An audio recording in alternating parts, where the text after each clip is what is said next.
Agora as notícias internacionais, a gente faz uma conexão direto com a Itália. Bom dia, Gabriele Tricânico. Bom dia, Fabi. Começou a semana, segunda-feira, a todo vapor, final de semana aí cheio de notícias, cheio de informação para a gente deixar todo mundo muito bem informado, não só aí do estado de São Paulo, do Brasil e do mundo, né, Fabi?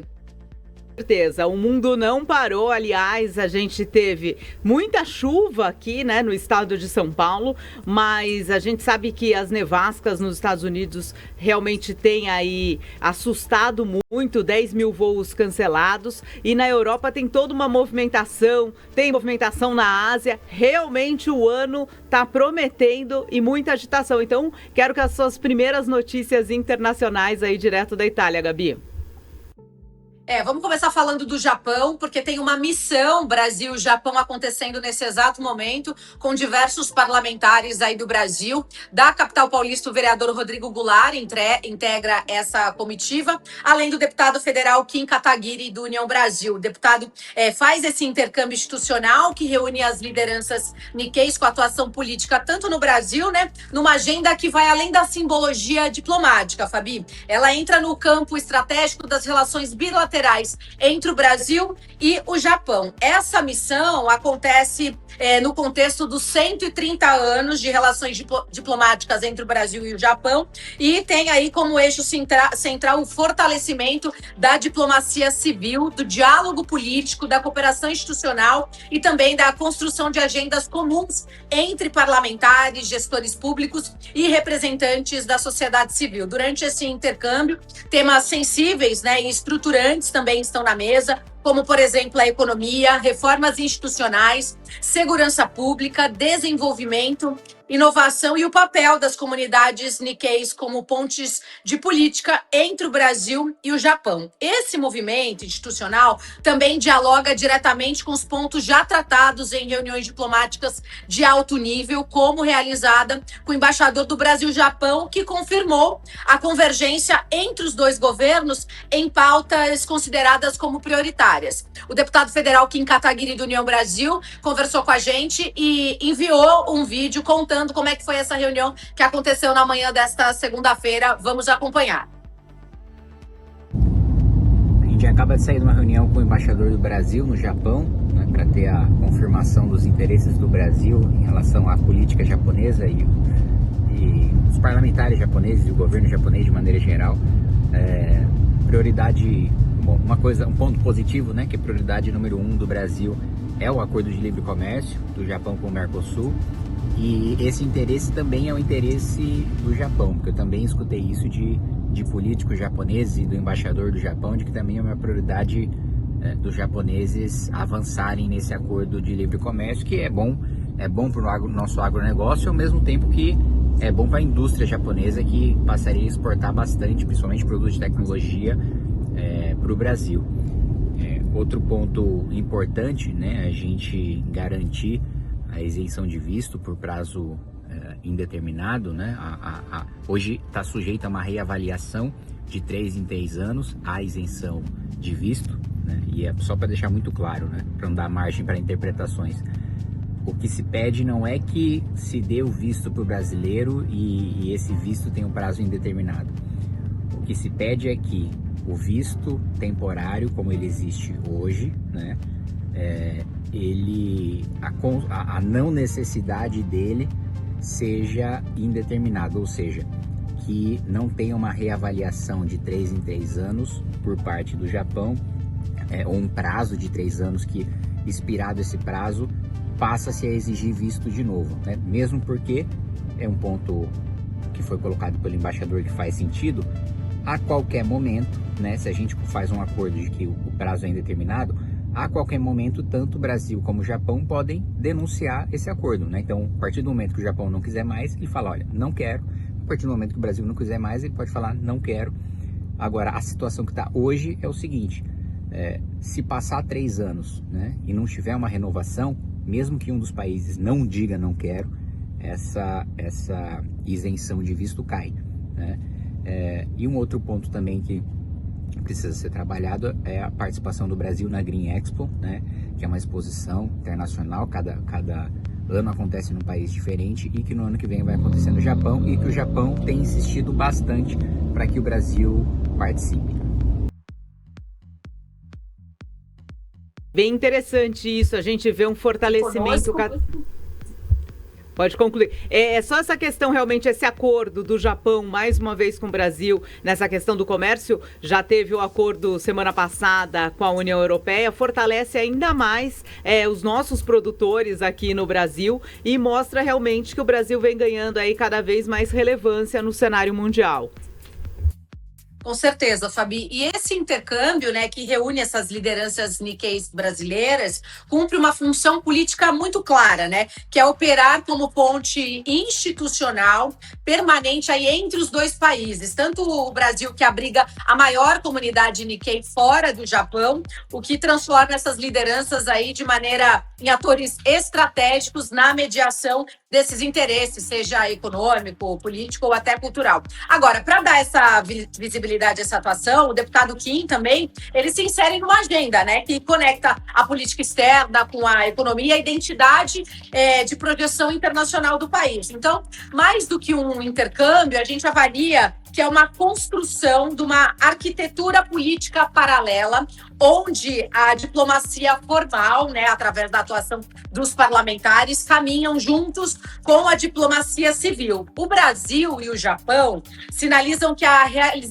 essa relação bilateral entra numa nova fase, com menos protocolar e mais estratégia orientada aos resultados. Vou aguardar também o vereador Rodrigo Goulart, que também tem descendência Nikkei, para enviar um vídeo, quem sabe na segunda parte, no download de segunda edição, a gente traz mais detalhes aí dessa comitiva que deve seguir ao longo da semana. Fabi, olha, tem mais informações bacanas, falando ainda dos nomes brasileiros, como, por exemplo, o Brasil volta a ganhar destaque no cenário cultural internacional, dessa vez por meio da arte. Tudo isso porque o artista Eduardo Cobra, que todo mundo conhece ele, né, entrou para a história ao assinar um selo comemorativo dos 80 anos do Conselho Econômico e Social das Nações Unidas, o ECOSOC, que é um dos principais órgãos da ONU. Não sei se a gente tem a imagem aí desse selo. O lançamento aconteceu em Nova York, na sede das Nações Unidas, reuniu aí autoridades internacionais, entre elas o secretário-geral da ONU, o Antônio Guterres, além da presidente da Assembleia Geral e do presidente do próprio Conselho Social. Esse selo celebra os valores centrais do multilateralismo contemporâneo, né? Como a humanidade aí compartilhada e a sustentabilidade, além da preservação do planeta, que são os temas aí que estão super em alta e que dialogam diretamente com as obras do Cobra, que são reconhecidas mundialmente. A participação do artista brasileiro também reforça o papel do Brasil na construção do diálogo global e no fortalecimento das soluções coletivas para os desafios agora do nosso tempo. Então é arte, diplomacia e o Brasil no centro do debate internacional, Fabi. E o Cobra realmente, ontem, aniversário de São Paulo, vários pontos turísticos aqui da capital, com o seu grafite, foram destacados também durante a comemoração. Então, realmente, mais uma vez o Brasil ali em evidência e agora com esse reconhecimento internacional. Eu vou trazer as informações dizendo que os Estados Unidos confirmaram na última sexta-feira oficialmente a saída da Organização Mundial da Saúde. O país participava desde a criação da OMS, que foi em 1948, e essa decisão foi anunciada pelo Departamento de Saúde e Serviços Humanos do governo norte-americano. Antes mesmo do desligamento formal, o governo do presidente Donald Trump já havia interrompido o financiamento e o apoio institucional a essa organização, alegando falhas graves durante a condução da pandemia da Covid-19. Os problemas na gestão de emergências globais e também falta de independência política dessa agência internacional.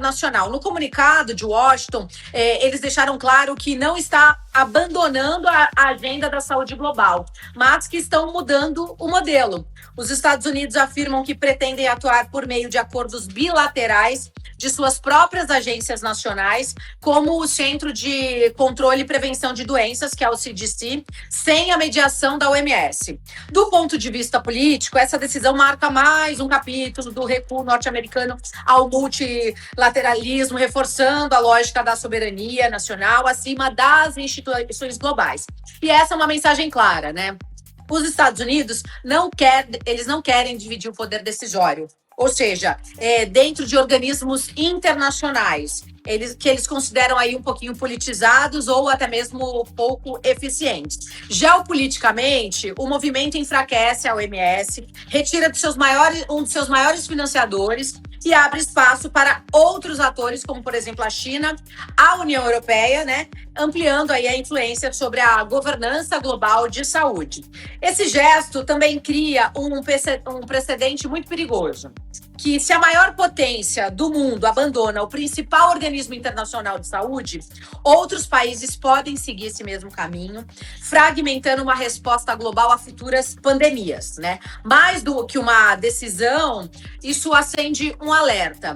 E aí, a gente já... Como é que funciona a OMS? Mais ou menos como os consórcios aí regionais, né? E a gente, na sua devida proporção, a gente viu o que aconteceu com o consórcio intermunicipal do Grande ABC quando foi esvaziado, quando nenhuma cidade decidiu parar de subsidiar o apoio, o consórcio Condemate do Alto Tietê. Então, isso aí abre um precedente aí muito ruim, porque se a gente tem uma pandemia global como a da Covid, como é que ela vai ser controlada? Como é que ela vai ser negociada? Ainda falando do Donald Trump, né, dos Estados Unidos, o presidente fez mais um movimento diplomático em comum, chamando a atenção de todo mundo, que ele convidou oficialmente o Papa Leão XIV para integrar o recém-criado Conselho da Paz. Essa iniciativa também liderada por Washington, né, com o objetivo declarado de buscar soluções para os conflitos internacionais. E essa informação foi mesmo confirmada pelo cardeal Pietro Parolin, que é o secretário de Estado aqui do Vaticano, na Itália, que é a principal autoridade diplomática da Santa Fé. E, segundo ele, o pontífice recebeu esse convite e está avaliando, né, se vai aceitar ou não, e destacando que a decisão exige aí uma reflexão, exige tempo, antes de qualquer resposta oficial. O conselho foi criado inicialmente com foco do conflito lá em Gaza, mas teve o seu escopo, né, ampliado aí por Trump para tratar de crises com escala global. Países como o Egito e Israel já sinalizaram a adesão, enquanto outras nações, né, destacaram um pouquinho de cautela, especialmente pelo risco de enfraquecimento, novamente, do papel tradicional da ONU e da mediação de conflitos. Ou seja, os Estados Unidos, o Trump está chamando tudo para ele, né? Ele está saindo da OMS, está deixando escanteada a ONU. E do ponto de vista político, esse convite coloca o Vaticano também numa situação delicada. Assim como ele colocou lá o Lula, agora ele coloca o Vaticano, porque a Santa Sé, historicamente, evita integrar conselhos liderados por governos, ou seja, preservando a sua tradição de neutralidade diplomática, a sua atuação humanitária independente e também fazendo um papel de mediadora moral, muitas vezes fora das estruturas formais de poder. O cenário também se torna ainda mais sensível pelo perfil do Papa Leão XIV, que é o primeiro Papa norte-americano, né, da história, foi eleito aí em 2025, que já fez críticas públicas e políticas adotadas aí pelo Trump, especialmente em relação aos temas humanitários no conflito da faixa de Gaza. E ao convidar o Papa, o Trump busca aí agregar legitimidade moral, é isso que ele está tentando fazer. E também, né, é simbólico, porque é um conselho político liderado pelos Estados Unidos, mas ao mesmo tempo reforça aí a sua estratégia de reduzir o papel da ONU, Fabi.